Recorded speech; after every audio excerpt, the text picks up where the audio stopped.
హనుమంతుల వారి గురించి ఎన్నో విషయాలను తెలియచేయడానికి ఈరోజు మనతో పాటు ఉన్నారు సీనియర్ పిరమిడ్ మాస్టర్ ప్రతిభ గారు. వారిని అడిగి మరిన్ని విషయాలను తెలుసుకుందాము. మేడం నమస్తే. నమస్తే అండి అందరికీ. పిఎంసి ఛానల్ చూస్తున్న ప్రతి ఒక్కరికి హనుమాన్ జయంతి శుభాకాంక్షలు. మీకు కూడా హనుమాన్ జయంతి శుభాకాంక్షలు. మేడం, నేను ముందుగా గురువందనం చేసుకుంటాము. మనందరి గురువైన బ్రహ్మర్షి పితామహపత్రి సార్కి, నాకు అద్భుతమైన జ్ఞానాన్ని అందిస్తున్న వంశీ సార్కి ఆత్మ ప్రణామాలు తెలియజేసుకుంటున్నాను. హాస్టల్ మాస్టర్కి అందరికీ ఈరోజు హనుమంతుడి ద్వారా నేను చెప్పబోతున్నందుకు చాలా సంతోషంగా ఉంది madam. Thank you so much మీ టీం అందరికీ. Thank you ma'am. అయితే ముందుగా మనము హనుమంతుని గురించి మాట్లాడుతూ ఆయన జననం గురించి తెలుసుకుందాం మ్యామ్. హనుమంతుని జననం యొక్క వివరణ ఏంటి, దాని గురించి తెలియచేయండి మేడం. ముందు హనుమంతుడి యొక్క జననం కంటే వారి తల్లిగారైన అంజనాదేవి గురించి మనం తెలుసుకుందాము. ఎలా అంటే పైలోకంలో స్వర్గంలో అంజనాదేవి ఒక జన్మలో తను ఏం చేస్తుందంటే ఎంతో అంతగత్తెగా ఉండి అహంకారంతో వచ్చిన ఋషులని ఆట పట్టిస్తున్న టైంలో ఆ ఋషి శాపం పెడతారనమాట.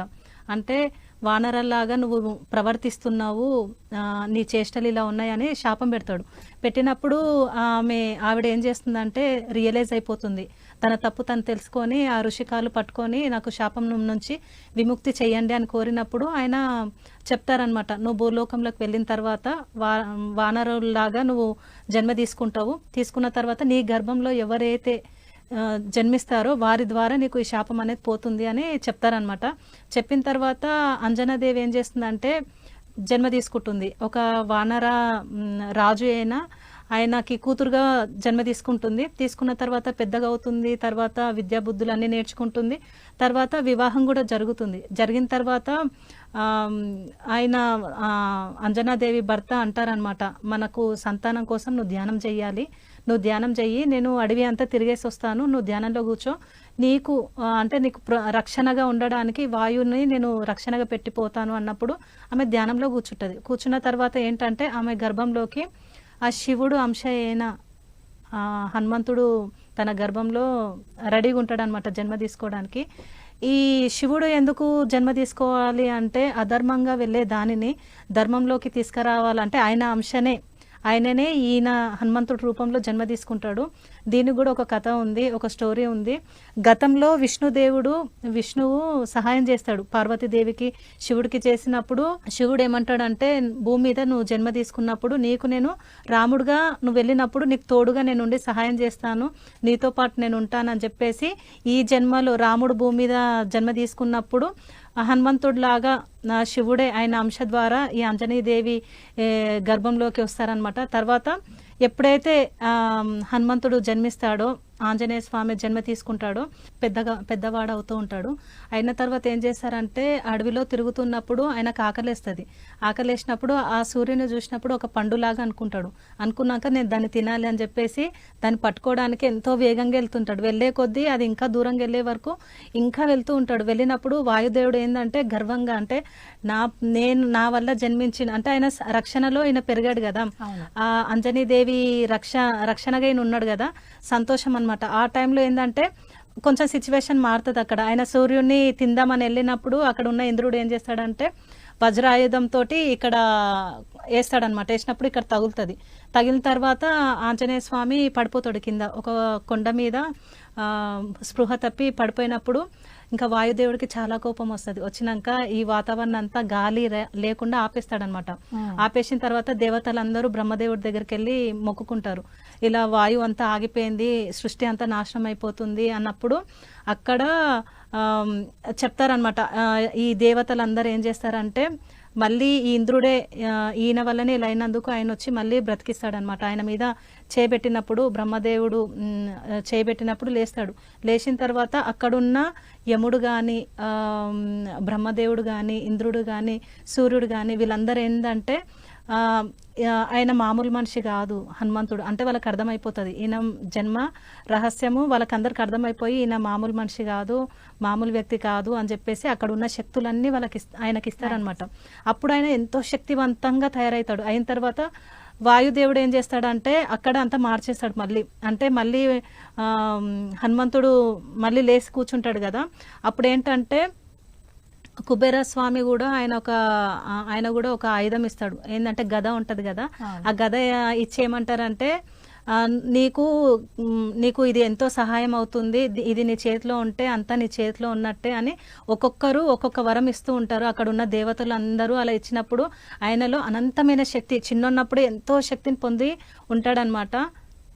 ఓకే, దానివల్ల ఆయన చిరంజీవుడు అన్న పేరు కూడా రావడం అనేది జరుగుతుంది. చాలా చక్కగా ఉంది ఆయన జననం గురించి. మరి ఆయన నుంచి మనం ఏం నేర్చుకోవాలి? ఇప్పుడు మీరు చెప్పిన కథ ద్వారా మనం ఆధ్యాత్మిక కోణంలో చూసుకుంటే ఏం నేర్చుకోవచ్చు అంటారు? ఇప్పుడు హనుమంతుడిని చిరంజీవుడు అని కూడా అంటారు. అంటే మనం ఎలా తీసుకోవాలంటే ఆయన వాయువును పట్టుకున్నాడు, అంటే ఆ శ్వాసను గమనిస్తూ గమనిస్తూ ముందుగా అంజనీదేవికి మనము కృతజ్ఞతలు తెలియజేయాలి, తన నుంచే మనం నేర్చుకోవాలి. ఇప్పుడున్న ప్రతి ఒక్క తల్లి తన బిడ్డని ఒక ఆంజనేయ స్వామిలాగా పెంచాలి. అంటే 2 ఏళ్ల వయసు నుంచే ఆంజనేయుడికి ధ్యానంలో కూర్చోబెట్టింది, ఎన్నో విద్యా బుద్ధులని నేర్పించింది. అలాగే ప్రతి తల్లి కూడా తన బిడ్డకి చిన్నప్పటి నుంచే ధ్యాన మార్గంలోకి తీసుకురావాలి. ఆంజనేయుడు ఏంటంటే శ్వాసను గమనిస్తూ గమనిస్తూ తన లోపల తన ప్రయాణం చేసి చిరంజీవిగా, అంటే ఇప్పుడు మనం కూడా ఏంటంటే శ్వాసను గమనిస్తూ ఉంటాము, మనలో ఉన్న అంటే మన గురించి మనం తెలుసుకొని మనలో ఉన్న అనారోగ్య సమస్యల్ని పోగొట్టుకుంటున్నాం. అంటే అవన్నీ పోగొట్టుకుంటున్న జ్ఞానం పొందుతున్నప్పుడు మనం ఎప్పటికీ చిరంజీవులుగానే ఉంటాం కదా. ఇప్పుడు ఎంతో మంది, ఇప్పుడు విశ్వామిత్రుడు 1000 ఏళ్ళు బ్రతికారు, అలా ఎంతో మంది ఈ శ్వాసని గమనిస్తూ అంటే ఎంతో అద్భుతాలను చూస్తున్నారు. కాబట్టి ఇది మనం కూడా ఏంటంటే ఇంకా పెంచుకోవాలి, సాధన ఇంకా పెంచడం వల్ల ఏమవుతుందంటే మన చైతన్యం కానీ మన ఆత్మశక్తి కానీ ఎంతో విస్తరిస్తుంది. ఎంతో అద్భుతంగా ఆ హనుమంతుల్లాగా మనం కూడా మారిపోయి చిరంజీవిగా మనము ఉండొచ్చు. అది మనం కాకుండా మన పిల్లలకు కూడా మనం అది నేర్పియాలి, అది హనుమంతుడి దగ్గర మనం నేర్చుకోవాలి. చాలా చక్కగా చెప్పారు. అయితే మ్యామ్, హనుమంతుడికి శాపం అనేది పెడతారు, అసలు ఆ శాపం అనేది ఎందుకు ఉంటుంది, దాని గురించి కూడా తెలియచేయండి. అయితే మేడం, ఇప్పుడు ఆంజనేయ స్వామి చిన్న వయసు, ఆయన ఏం చేసేవారంటే అడవులో అంతా తిరిగేవాడు. అంటే నాకు ఇంత శక్తి ఉంది నేను ఏమన్నా చేసుకోవచ్చు అని చిన్నతనం కదా, అక్కడ ఉన్న అడవిలో చెట్లన్నీ పీకేసేయాడు, పెద్దవన్నీ లాగే ఆయన శక్తితోటి. ఆ శక్తితోటి అంతా చెట్లని ఇరగొట్టేయడము, అక్కడ ఉన్న ఋషులని వాళ్ళు ధ్యానం చేసుకుంటుంటే వాళ్ళని డిస్టర్బ్ చేయడము, అక్కడ ఏంటంటే జంతువులని, ఒక ఏనుగుని ఆ తొండం పట్టుకొని మొత్తం తిప్పేసి విసిరేసేవాడు. అలా అల్లకల్లలో చేసేవాడు అనమాట. మొత్తము గందరగోళం అడవిలో చేసినప్పుడు అక్కడ ఉన్న ఋషులు ఇబ్బంది పడేవాళ్ళు. హనుమంతుడు వల్ల వాళ్ళు ఇబ్బంది పడి ఒక రోజు శాపం పెడతారు, నీకు ఇంత శక్తులు ఉన్నాయి అని చెప్పి, నీకు అహంకారం ఉంది కదా, ఈ శక్తులన్నీ నీకు పోవాలి, నీకు ఈ శక్తులన్నీ పోవాలి, నీకు ఎవరైతే గుర్తు చేస్తారో, నీకు ఈ శక్తులన్నీ ఎవరు గుర్తు చేస్తారో అప్పుడే నీకు ఈ శక్తులన్నీ వస్తాయి అని చెప్పేసి ఒక ఋషులు ఆంజనేయ స్వామికి శాపం పెడతారనమాట.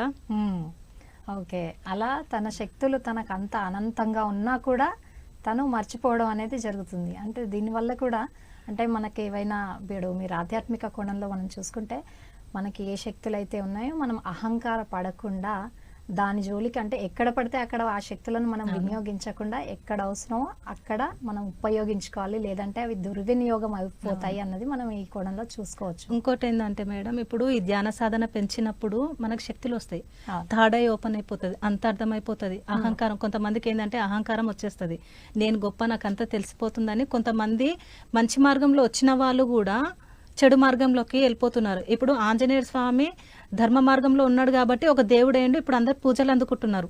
ఇప్పుడు రావణుడు, ఆయన ఎంతో సాధన, ఎంతో శక్తి పొందుకున్నాడు, ఆ శివుడినే ప్రత్యక్షం చేసుకున్నాడు, ఎంతో శక్తి పొందినవాడు దుర్మార్గము ఆలోచనల ద్వారా ఈరోజు ఆయనను ఎవరు పూజించరు, ఆయన గురించి ఎవరు గుర్తు చేయించారు, ఒక విలన్ లాగా ఆయన అయిపోయాడు.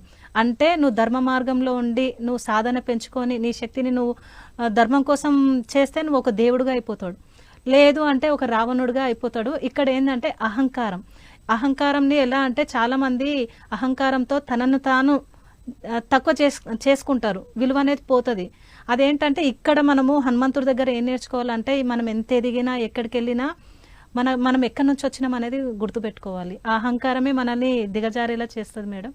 అక్కడ హనుమంతుడి దగ్గర ఆ సిచ్యువేషన్లో మనం ఎలా ఉండాలి, అన్ని శక్తులు పొందినాము. ఇప్పుడు మనం కూడా అతీంద్ర శక్తులు మనకు వస్తాయి, తాడై ఓపెన్ అయినప్పుడు కొన్ని కనిపిస్తున్నాయి. కొన్ని అహంకారం వచ్చింది అనుకోండి, మనుషులు దూరం అవుతారు. నిజం చెప్పాలంటే మనుషుల్ని దూరం చేసుకుంటాం, అన్ని పోగొట్టుకుంటాం మేడం. దీంట్లో మనం ఎప్పుడూ ఎరుకతో ఉండాలి. వీటిలో మనం మాట్లాడే మాట దాని మీద ఆధారపడి ఉంటుంది మేడం. అవును. అయితే ఇప్పుడు హనుమంత్ వాళ్ళ వారి గురించి మాట్లాడుతున్నాం కాబట్టి ఇప్పుడు హనుమంతుడు రామబంటు అని అంటూ ఉంటాం. హనుమంతుడు మనము హనుమంతుడి పేరునే కాకుండా రామబంటు అని కూడా మనం పిలుస్తూ ఉంటాం. సో ఈ రామబంటు అనేది ఎందుకు వచ్చింది, దీని వెనుక కథ ఏంటి? రామబంటు అంటే రాముడు పక్కన, అంటే ఆ టైంలో ఆ సిచ్యువేషన్లో ఎంతోమంది రాముడితోటి జీవించి ఉన్నారు. అంతమందిలో ఈ హనుమంతుడు ఎందుకున్నారు అంటే ఆయన ధర్మంలో ఉన్నాడు, ఆయన మొత్తము విశ్వాసం అంటే నమ్మాడు. అంటే ఆయన ఒక పైన విష్ణువు ఒక అంశనే కదా, ఆయన దైవంతో ధర్మంతో ఉన్నప్పుడు ఈయన ఎలా అంటే ఇప్పుడు సీతాదేవిని రెండోసారి అంటే అడవులకు పంపించాలి అన్నప్పుడు అప్పుడు ఏం ఆలోచించాడంటే రాముడు, ఇక్కడ సీతనా ఇక్కడ రాజ్యమా? ఇప్పుడు సీతతో ఉండాలంటే ఇక్కడ రాజ్యంలో వేరే రాజ్యం నుంచి వచ్చిన రాజులు ఏం చేస్తారంటే యుద్ధం చేసేసి లాక్కుంటారు. అక్కడున్న ప్రజలని నేను సంరక్షించాలి అంటే ఆ రాజ్యం రాముడి చేతిలోనే ఉండాలి. ఆ ప్రజల కోసము ఆ రాజ్యాన్ని ఆ ధర్మంలో తీసుకురావడానికి సీతాదేవిని అడవులకు పంపించారు. కానీ చాలా మంది దూషించారు. ఎలా అంటే రాముడు ఇలా చేస్తా అంటే మంచి పనులు చేసినప్పుడు మంచి అన్నారు, చెడు చేసినప్పుడు అంతెందుకు లక్ష్మణుడు వాళ్ళ ఇంటి కుటుంబ సభ్యులు అందరూ వ్యతిరేకమే రాముడికి. అక్కడ సపోర్ట్గా ఉన్నది హనుమంతుడే. ఎంత అంటే ఆయనను కూడా అన్నారు, నువ్వు వచ్చి చెప్పు సీతాదేవిని పంపిస్తున్నారు అడవులకి, నువ్వు చెప్తే ఆగిపోతాడు అంటే ఒకటే మాట అంటాడు, నేను నమ్మిన, ఆయన ఏం చేసినా అది ధర్మమే, ఆయనకు అంతా తెలుసు, ఏం తెలియకుండా ఏమి ఉండదు. వాళ్ళు ఏం తెలియకుండా ఏది మాట ఇవ్వరు కదా. ఇప్పుడు మన దగ్గర ఉన్న గురువులు కూడా వాళ్ళ చైతన్యం ఎంతో గొప్పది. వాళ్ళ చైతన్యంతో వాళ్ళు ముందుగా వాళ్ళకి అన్ని తెలిసిపోతాయి. వాళ్ళు చేసినప్పుడు మనము పాయింట్అవుట్ చేయకూడదు. ఎందుకంటే కొంతమంది క్వశ్చన్స్ చేస్తారు, ఎంత గురువుగా ఉన్నా కూడా అలా ఎందుకు చేస్తాడు ఇలా ఎందుకు చేస్తాడు అంటే వాళ్ళకి అన్నీ తెలిసిపోతాయి. వాళ్ళ చైతన్యం ఎంతో గొప్పగా ఉండడం వల్ల. అలాగే ఈ హనుమంతుడు కూడా ఏమంటారంటే ఆయన చైతన్యము ఎంతో అద్భుతమైనది, ఆయన దైవంతో కూడి ఉన్నాడు అని చెప్పేసి ఆయనని బంటు అంటే అందరు దూరం ఉన్నా కూడా హనుమంతుడు ఆయనకి ఎప్పుడు పక్కన తోడుగా, అంటే మంచి కానీ చెడు కానీ ఏదైనా ఆయన పక్కన ఉన్నాడు. అంటే ఏ సిచ్యువేషన్లో అయినా ఆయన తోడుగా ఉన్నాడు. అంటే మంచి వచ్చినప్పుడు ఉన్నాడు, చెడు వచ్చినప్పుడు కూడా ఆయన ఉన్నాడు. అలా ఈయనని బంటు అంటారు. అంటే కష్టం వచ్చినప్పుడు దూరం వెళ్ళిపోవడము, దూషించడం కాదు. ఆయనను మొత్తం పట్టుకున్నాడు, ఆయన జ్ఞానాన్ని పట్టుకున్నాడు, ఆయన చైతన్యాన్ని పట్టుకున్నాడు. ఆయన చైతన్యాన్ని అర్థం చేసుకుంటున్నప్పుడు ఆయనతోటి ఆయన ఉండిపోయాడు అనమాట. ఓకే, అంటే తను ఏం చెప్పినా కూడా ఏం చేసినా కూడా ధర్మ మార్గంలోనే నడుస్తాడు కాబట్టి ఆయన బంటుగా, అంటే ఒక నమ్మిన బంటుగా, రామ బంటుగా హనుమంతుడు ఉండడం అనేది జరిగింది. సో మరి ఇప్పుడు దీన్ని కూడా మనం ఆధ్యాత్మికంకి కనెక్ట్ చేస్తే ఆధ్యాత్మికంగా మనం ఎలా చూడొచ్చు అంటారు? ఎలా అంటే మేడం, ఇప్పుడు కొంతమంది కొత్తగా ధ్యానంలోకి వస్తారు. ధ్యానంలోకి వచ్చినాక ఎలా అయిపోతారంటే జ్ఞానం పొందుతారు. పొందిన తర్వాత ఒక అహంకారం వచ్చేస్తుంది. వచ్చిన తర్వాత గురువులకే చెప్పే స్టేజ్కి వచ్చేస్తుంటారు. గురువులకే చెప్పే స్టేజ్, నువ్వు ఏదైనా చెప్తుంటే కూడా నాకు ఇది తెలుసు అనే వాళ్ళు కూడా కొంతమంది ఉంటారు. అక్కడ ఏంటంటే మంచి జరిగినా చెడు జరిగినా ఒక్కసారి ఒక గురువుని పట్టుకున్నాము అంటే అది ఆ గురువు ఏం చెప్పినా కూడా మనం వినాలి. ఎప్పుడైతే ఒక గురువుని మామూలుగా అయితే ఎవరికి కలవరు, అక్కడ ఏదో ఉంటేనే మనము వాళ్ళతోటి మనం కనెక్ట్ అయి ఉంటుంది. అలా ఇక్కడ ఏం తీసుకోవాలంటే మనం కూడా ఒక గురువుతోటి మనం ఉన్నప్పుడు హనుమంతుడిలాగా మనం బంటులాగా ఉండాలి. అంటే అంగీకరించాలి. అక్కడ ఏం జరిగినా కూడా ఒక సాక్షిగా మనం అక్కడ చూడాలి. ఒక రామ బంటులాగా మనం ఉండిపోవాలి ఒక గురువు దగ్గర అనేది నేను తెలుసుకున్నాను. ఇంకొకటి ఏంటంటే మేడం, ఇప్పుడు కొంతమంది గురువులు ఉన్న దగ్గర ఎలా ఉండాలంటే గురువు దగ్గర తగ్గి ఉండాలి, శిష్యుల దగ్గర మనము స్టాండర్డ్ కాన్ఫిడెంట్గా ఉండాలి. ఇప్పుడు గురువులు క్లాసులు చెప్తున్నప్పుడు గురువులు ఉన్న దగ్గర మనము స్టేజ్ మీదకి ఎక్కినా కూడా అక్కడ మనం ఒక అనుభవాలే చెప్పాలి మనవి. ఒక గురువు స్టేజ్ మీద ఉన్నారు అంటే అక్కడ మనకు తెలిసిన ఎంత జ్ఞానం తెలిసినా కూడా అక్కడ ఏంటంటే మన అనుభవాలు మాత్రమే చెప్పాలి, కానీ క్లాస్ చెప్పకూడదు. అలా చెప్తే వాళ్ళని అవమానించినట్టే అవుతుంది. వాళ్ళ దగ్గర నేర్చుకున్నాం కదా మనము. కానీ మన దగ్గర స్టూడెంట్స్ ఎవరు ఉంటారో అప్పుడు నోరిప్పాలి. మనం నోరిప్పి అక్కడ జ్ఞానాన్ని ఇవ్వాలి. గురువు దగ్గర జ్ఞానాన్ని పొందాలి, శిష్యుల దగ్గర జ్ఞానం ఇవ్వాలి. అలా మనము గురువు దగ్గర ఉండాలి మేడం. చాలా చక్కగా చెప్పారు. అయితే ఇప్పుడు ఈ హనుమాన్ జయంతిని పురస్కరించుకొని హనుమాన్ చాలీసా చాలా మంది చదువుతూ ఉంటారు. అసలు ఈ హనుమాన్ చాలీసా వెనకాలన్న కథ ఏంటి, దాని గురించి వివరించి చెప్పండి. ఈ హనుమాన్ చాలీసా నేను కూడా వింటాను మేడం. ముందుగా తులసిదాస్ గారికి కృతజ్ఞతలు తెలియజేసుకుందాము. ఈ భూమండలానికి, ఈ భూమి మీదకి ఆ హనుమాన్ చాలీసా తీసుకొచ్చినందుకు కృతజ్ఞతలు తెలియజేసుకుంటున్నాము. మేడం, ఇప్పుడు గుళ్ళల్లో కానీ ఎక్కడైనా మార్నింగ్ లేచిన వెంటనే మార్నింగే 5 గంటలకు 6 గంటలకి హనుమాన్ చాలీసా పెడతారు. అందరు వింటారు, పూజలు చేస్తారు, భజనలు చేస్తారు. అంటే విని వదిలేయడం కాదు. ఆ హనుమాన్ చాలీసాలో ఏముంటుందంటే హనుమంతుడి యొక్క గుణాలు, ఆయన విజయాలు, ఆయన జీవితం, ఆయన ఎలాంటి జీవితాన్ని జీవించారు, ఆయన గురించి గొప్ప ఉంటుంది మొత్తం. అక్కడ ఏంటంటే అంత తేలిగ్గా తీసుకోరు మనుషులు. అక్కడ ఉన్నాయన్నీ మన జీవితంలో ఇంప్లిమెంట్ చేసుకోవాలి. అక్కడున్న హనుమంతుల్లో ఉన్న శక్తి, ఆయన ఏం చేశారు, ఆయన శక్తిని ధ్యానం ద్వారా ఆత్మశక్తిని పెంచుకున్నాడు. ఎంతో ఈ విశ్వానికి ఎంతో సేవ చేశారు. అలా ఏంటంటే హనుమంతు చాలీసా విని వదిలేయడం కాకుండా ఆ చాలీసాలో ఏముంది, అక్కడ ఏం చెప్తున్నారు, అది విని మన జీవితంలో ఇంప్లిమెంట్ చేసుకోవాలి మేడం. ఆ గొప్పతనాన్ని, ఆ గుణాలని, హనుమంతుడి యొక్క గుణాలని, ఆ ధైర్యాన్ని మనలో నింపుకోవడానికి ప్రయత్నం చేయాలి. Okay ma'am. అయితే ఇప్పుడు ఓవరాల్గా మనము ఈ హనుమంతుడి గుణాలు కావచ్చు, ఆయన శక్తిశాలి, చాలా బలశాలి అండ్ నమ్మిన బంటు అండ్ ఒక గొప్ప భక్తుడు రాముడికి అండ్ సీతాదేవికి కూడా. ఆయన ఎంతో అంటే తనకెంత శక్తి ఉన్నా తన సూక్ష్మ రూపంలోకి వెళ్ళి అక్కడ లంకలో సూక్ష్మ రూపంగా వెళ్ళి ఆమె బాగోగులు కూడా ఆయన చూసుకుంటూ ఉన్నారు. సో వీటన్ని క్వాలిటీస్ ఉన్న హనుమంతుడి గురించి మనము నేర్చుకోవాలి. ఈరోజు నేటి యువత కావచ్చు, మనందరం నేర్చుకోవాలి అంటే ఏం నేర్చుకోవచ్చు అంటారు? మేము ఇంకోటి ఏంటంటే గొప్ప బుద్ధివంతుడు, ఎంతో బుద్ధి కలిగిన వాడు. అంటే ఏ సిచ్యువేషన్లో ఏం మాట్లాడాలి, ఎలా బిహేవ్ చేయాలి అంటే ఆయన హనుమంతుడు ఎలా అంటే లక్ష్మణుడికి, రాముడికి, సీతాదేవికి వినయంగా ఉంటాడు. మిగతా బయటి వాళ్ళకంతా ఎలా ఉంటాడంటే ధైర్యంగా, కోపంగా అలా ఉంటాడనమాట. అయితే మనం అక్కడ ఏం నేర్చుకోవాలి అంటే హనుమంతుడి దగ్గర ఇప్పుడు నేను ఒకటి చెప్తాను మేడం. అంటే ఇప్పుడు మనం జాబ్లు చేస్తున్నాము, ఆఫీసులలో ఉంటున్నాము, పెద్దవారితో మనం ఎలా ఉండాలి, మన ఇంట్లో వాళ్ళతో ఎలా ఉండాలి అనేది మనం హనుమంతుడి దగ్గర నుంచే మనం తెలుసుకోవాలి.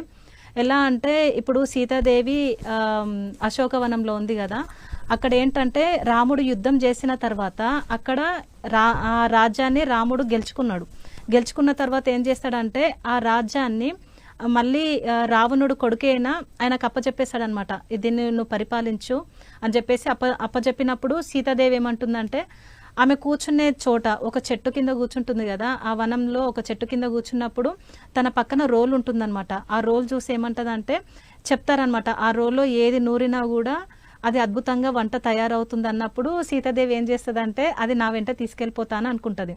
అనుకున్న తర్వాత హనుమంతుడికి చెప్తుంది, మనం వెళ్ళిపోతున్నాం కదా, ఈ రోల్ ఒకటి నాకు కావాలి, తీసుకెళ్దాము అన్నప్పుడు హనుమంతుడికి నచ్చదు. అది ఏంటంటే అది మనము ఒకరికి దానం చేసినాక మళ్ళీ దాంట్లో ఏది మనం తీసుకోవద్దు, అది తప్పే.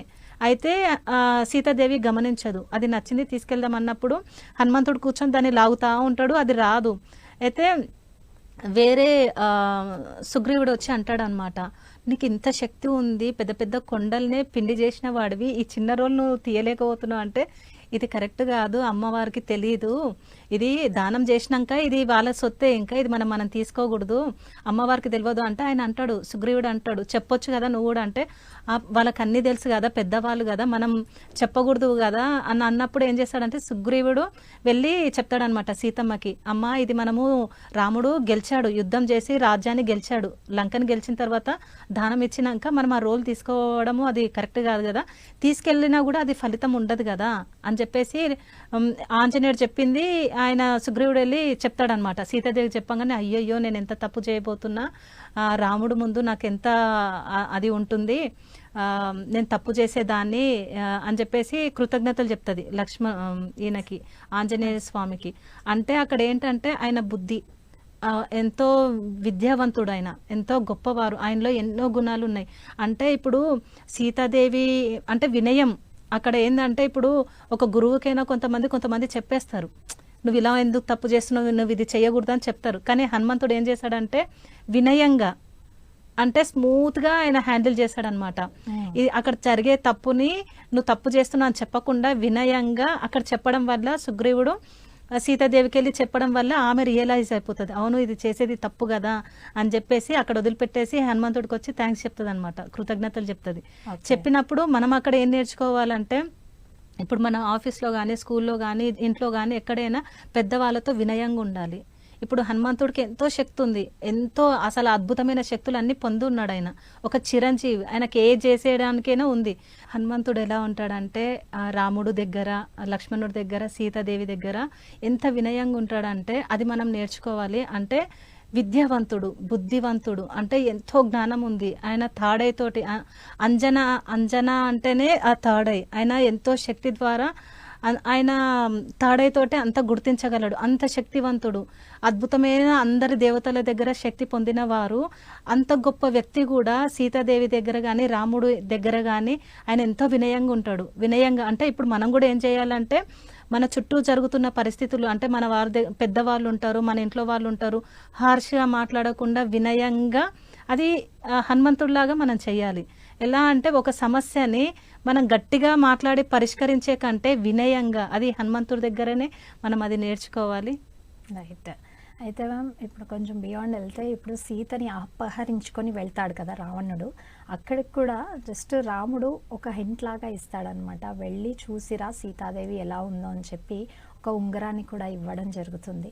సో తను అక్కడ కూడా వెంటనే వెళ్ళి, ఇప్పుడు తనకున్న శక్తి సామర్థ్యాలు, ఇందాక మనం మాట్లాడుకున్నట్టు శక్తి సామర్థ్యాలతో ఒకేసారి సీతాదేవిని కూడా తీసుకురావచ్చు. అలా కాకుండా అక్కడికి వెళ్ళి కూడా పరిస్థితులంతా గమనించి ఆ ఉంగరాన్ని సీతాదేవికి చూపించి తను రామ బంటుగా వచ్చానని చెప్పడం జరుగుతుంది. సో ఈ కాంటెక్స్ట్లో కూడా మనం చూసుకుంటే అసలు అట్లాంటి సిచ్యువేషన్లో ఆయనకు అంత బలం ఉన్నా కూడా అక్కడ ప్రదర్శించకుండా అంత వినయంగా వెళ్ళి చూసుకొని వస్తాడు కదా. సో మనం అక్కడి నుంచి ఏం గ్రహించాలంటారు? మేడం, నేను ఇంకొకటి చెప్పబోతున్నాను. మనము ఇంతకుముందు ఏం చెప్పానంటే అన్ని శక్తులు పోయినాయి. చిన్న బాలుడుగా ఉన్నప్పుడు అన్ని శక్తులు పోయినాయి. కానీ ఈయనకి శక్తులు ఎప్పుడు వస్తాయంటే సుగ్రీవుడు మళ్ళీ చెప్పడం వల్ల, జాంబవంతుడు వీళ్ళు చెప్పడం వల్ల ఆయనకు మళ్ళీ ఏంటంటే శక్తులు అన్నీ వస్తాయి. అలా అవి ఎలా వస్తాయి అంటే, ఇప్పుడు మనలో కూడా ఎన్నో శక్తులు ఉంటాయి. మనము ఏదైనా పని చేయాలనుకుంటే నాకేం కాదు, నాకేం తెలియదు, నేను వేస్ట్ అని ఏవేవో మాట్లాడతాం. కానీ మనలో కూడా ఎంతో శక్తి నిండుంది, అద్భుతమైన శక్తి నిండుంది. మన గురించి మనమే తెలుసుకోవాలంటే అది ధ్యానంలోనే అవుతుంది. మనలో మనం ప్రయాణం చేయాలి. అలా హనుమంతుడిని ఎలా అంటే పక్కనున్న వాళ్ళంతా ఆయన శక్తిని గురించి చెప్తారనమాట. నువ్వు ధైర్యవంతుడివి, నీకు ఎన్ని శక్తులు ఉన్నాయి అన్నప్పుడు ఆయన హైట్గా పెద్దగా అయిపోతాడు. అప్పటి వరకు సీతాదేవి దగ్గరికి వెళ్ళాలి, నువ్వే ఆమె దగ్గరికి వెళ్ళే శక్తి బలం అంతా ఉంది నీ దగ్గరే అన్నప్పుడు, నా దగ్గర ఏముంది, నేను సామాన్య వ్యక్తిని కదా, అప్పటికైనా శక్తులు అన్నీ పోతాయి. అన్నీ పోతాయి. బాలుడుగా ఉన్నప్పుడే శాపం ద్వారా అన్నీ పోతాయి. కానీ ఇక్కడ ఈ సీతాదేవిని తీసుకురావాలన్న టైంలో అందరు అంటారు కదా, ఇది హనుమంతుడి వల్లనే అవుతుంది అన్నప్పుడు ఆయన ఆశ్చర్యం అనమాట. నా దగ్గర ఏముంది, ఏం లేదు కదా, సామాన్య వ్యక్తిని కదా అన్నప్పుడు అక్కడున్న వాళ్ళందరూ ఆయనకి పుషప్ చేస్తారనమాట. లేదు, నీలో అనంతమైన శక్తి ఉంది, నీలో ఎంతో దాగుంది, దాన్ని బయటికి దియ్యి అన్నప్పుడు ఆయనకి ఆ శక్తులన్నీ గుర్తు చేసినప్పుడు ఆయన ఎంతో ఎత్తుకే ఎదిగిపోతాడు. ఎదిగిపోయినాక బలము, శక్తి ఎంత అంటే ఇంతకుముందు పోయిన శక్తులన్నీ తిరిగి వస్తాయి. వచ్చిన తర్వాత ఆయన మళ్ళీ లంకకి వెళ్ళడము, సీతాదేవి దగ్గరికి వెళ్ళడము. సీతాదేవి దగ్గర ఆమె అంటుంది, సీతాదేవి ఏమంటుందంటే, అక్కడ ఆమె అధర్మంగా ఉన్న దాన్ని ధర్మంలో తీసుకురావడానికి నేను నీతో రాను. రాముడు నా దగ్గరకు వచ్చి ఈ లంకని యుద్ధం చేసి ఇక్కడున్న బానిసత్వంగా ఉన్న వాళ్ళకి నువ్వు మంచి చేయాలి, వీళ్ళకి విముక్తి కల్పించాలనే ఉద్దేశంతో సీతాదేవి అక్కడ యుద్ధం చేపించిన తర్వాత అక్కడ గెలిచినా కూడా మళ్ళీ వాళ్ళకి ఇచ్చేశారు. కానీ వీళ్ళందరికీ అసలు నిజం చెప్పాలంటే ఈ రామాయణంలో నాకు హనుమంతుడి పాత్ర బాగా నచ్చింది. ఎంతో సహాయం చేస్తాడు. అంటే వెంటనే ఉండి సీతాదేవి అమ్మ అనుకుంటూ ఎంతో చేస్తాడు, సహాయం చేస్తాడు కదా. ఆయనలో ఉన్న శక్తులని, ఆయన వినయాన్ని కానీ, ఆయన బుద్ధిని కానీ, ఎంతో విద్యావంతుడు కదా, అవన్నీ మనము ఇక్కడ లంకకు వెళ్ళిన తర్వాత ఆయన పాత్ర ఇంకా ఎక్కువ ఉంటుంది. అంటే ఇక్కడ సీతాదేవి ఉందని అక్కడ మళ్ళీ రాముడికి వెళ్ళి చెప్పడము, అంటే మధ్యవర్తిగా ఉండి వాళ్ళిద్దరిని కలపడము, అది అద్భుతం మేడం. సో ఆ కాంటెక్స్ట్లో మనం ఏం చూడొచ్చు అంటే, ఇప్పుడు అంత శక్తితో అక్కడికి వెళ్ళినా అక్కడ అందరినీ కూడా సంహరించగలిగే శక్తి ఉన్నా కూడా తను ఓన్లీ అక్కడ సిచ్యువేషన్స్ని చూసుకొని తను ఎలా బిహేవ్ చేయాలన్నది నేర్చుకొని రావడం అనేది జరుగుతూ ఉంటుంది. సో మనం కూడా మన లైఫ్లో ఆ పాయింట్స్ని ఎలా తీసుకోవాలంటారు? అంటే మనం ఎదుగుతూ ఉంటాం. ఇప్పుడు హనుమంతుడి దగ్గర ఏదైనా చేయొచ్చు. కానీ రాముడు చెప్పిందే వింటాడు. ఆయన సొంతంగా ఏది చేయడు. శ్రీరాముడు ఏదైతే చెప్తాడో, సీతాదేవి ఏది చెప్తాడో అక్కడ వినయంగా వాళ్ళు చెప్పిందే వింటాడు. అంటే ఎంత శక్తి ఉన్నా కూడా అక్కడ ఆయన ఒక బంటు రాముడికి. అలాగే మనం కూడా మన దగ్గర ఎన్నో శక్తులు ఉంటాయి. ఇప్పుడు మనం ధ్యానం చేస్తున్నాము, మనము ప్రాపంచికంగా కూడా మనకి ఎంతో ఉంటుంది, ఆస్తులు ఉంటాయి, ఒక హోదాలో ఉంటాం. కానీ ఆధ్యాత్మికంగా వచ్చినాక ఏమైపోతుంది అంటే అంతా ఒకటే. మనం ఎక్కడి నుంచి వచ్చినామో అది మర్చిపోవద్దు, అది మాత్రం గుర్తుపెట్టుకోవాలి. అంటే మనలో ఎంత ధనం ఉన్నా, ఎంత పలుకుబడి ఉన్నా, ఎంత ఉన్నా కూడా మన స్పిరిచువల్లో ఉన్నాము, ఎదుగుతున్నాము అంటే ఆ గురువు దగ్గర మనం ఏం నేర్చుకోవాలంటే వినయం ఒకటి నేర్చుకోవాలి. అంటే ఎవరికంటే ఎక్కువ కాదు, ఎవరికంటే మనం తక్కువ కాదు, అంటే ఈక్వల్ సమానంగా ఉండాలి, బ్యాలెన్స్గా ఉండాలి. ఏ సిచ్యువేషన్ అయినా బ్యాలెన్స్గా తీసుకోవాలి. హనుమంతుడు ఏదో చేయొచ్చు, మనం కూడా ఏదైనా చేయొచ్చు. మనం ఏంటంటే జ్ఞానంతో ఉన్నాం. అంటే ఇది చేస్తే ఇది తప్పు అంటే ఆధ్యాత్మికంగా మనం ఎదుగుతున్నాం కదా. ఎదుగుతున్నప్పుడు ఏంటంటే కొత్త కర్మలు చేయకూడదు. మనం ఉన్నదాన్ని దగ్ధం చేయడానికే ఈ జన్మలో ఈ భూలోకంలో జన్మ తీసుకున్నాం. అంటే ఆ జ్ఞానం పొందుతున్నాం కాబట్టి మనం అవి చేయలేము. దాంతో పూజ చేస్తూ ఉంటారు, ఆకు పూజ చేస్తూ ఉంటారు. దాని ప్రత్యేకత గురించి కూడా తెలియచేయండి. అంటే దీంట్లో రాజ్యంలో సీతాదేవి సింధూరం పెట్టుకుంటుంటే హనుమంతుడు సైడ్ నుంచి చూస్తాడనమాట, తొంగి తొంగి చూస్తుంటాడు. సీతాదేవి ఇక్కడ సింధూరం పెట్టుకుంటుంటే చూసిన తర్వాత వచ్చి అడుగుతాడనమాట, అమ్మ నువ్వు ఇక్కడ ఎందుకు పెట్టుకుంటున్నావు అంటే, శ్రీరాముడు ఆయనకి రక్షణగా ఉండడానికి నేను ఇక్కడ ఇది పెట్టుకుంటున్నా అనగానే ఆయన ఏం చేస్తాడంటే ఇంత సింధూరం తీసుకొచ్చి తన ఒళ్ళంతా పూసేసుకుంటాడు అనమాట. పూసుకున్న తర్వాత అడుగుతారు, నువ్వు ఎందుకు ఇలా పూసుకున్నావు అంటే, నువ్వు ఇంత కొంచెం సింధూరం పెట్టుకుంటేనే ఆయనకు రక్షణగా ఉన్నప్పుడు నేను ఒళ్ళంతా పెట్టుకొని ఆయనకు మొత్తానికి నేను రక్షణగా ఉంటా అని చెప్పినప్పుడు శ్రీరాముడు అంటారనమాట, అంత ఆయన భక్తి, రాముడి పట్ల ఆయన భక్తిని చూసి ఏమంటాడంటే, నిన్ను ఎవరైతే ఈ సింధూరంతో దర్శించిర్రో వాళ్ళకంతా మంచి జరగాలి, వాళ్ళకి రక్షణ కలగాలి అని చెప్పి అప్పుడు అంటారనమాట. అప్పటి నుంచి మనకేందంటే ఆయన ఎప్పుడు చిరంజీవిగా భూలోకంలో, అంటే ఇప్పుడు గుళ్ళల్లో ఆయనకి అంత సింధూరం పెడతారు కదా, ఆ సింధూరంతో అది మనకు రక్షణ. అలా మనము ఆయన ఎందుకు అదంతా పూసుకుంటాడంటే ఆ రాముడికి రక్షణ ఉండడానికి. అలాగే ఇప్పుడు మనం అలా చూసినప్పుడు ఏంటంటే అక్కడ నుంచి భక్తి మార్గంలో చూడకూడదు, భక్తి కోణంలో చూడకుండా ఏంటంటే ఆధ్యాత్మికంగా ఆయన ఎందుకు అది పూసుకున్నాడు అంటే అక్కడ కూడా మనము తెలుసుకోవాలన్నమాట. అంటే గుళ్ళకి వెళ్తాము, కొబ్బరికాయలు కొట్టి దండం పెట్టుకోవడం కాదు, ఆ భగవంతుడు ఆకు పూజ ఎందుకు చేయించుకుంటున్నాడు, ఈ సింధూరం ఎందుకు ఉంది, అవి కూడా మనం కొన్ని తెలుసుకోవాలి. చాలా చక్కగా తెలియజేశారు. హనుమంతుడి విశిష్టత, హనుమంతుడి యొక్క గుణాలు, ఆయన లక్షణాలు, ఆయన యొక్క శక్తి సామర్థ్యాలు చాలా చక్కగా తెలియజేశారు. ఎంతో ధన్యవాదాలు. Thank you. చూసారు కదండి, ఇది ఇవాల్టి కార్యక్రమం. మరో కార్యక్రమంలో మరో అతిథితో మళ్ళీ కలుద్దాం. అంతవరకు నమస్కారం.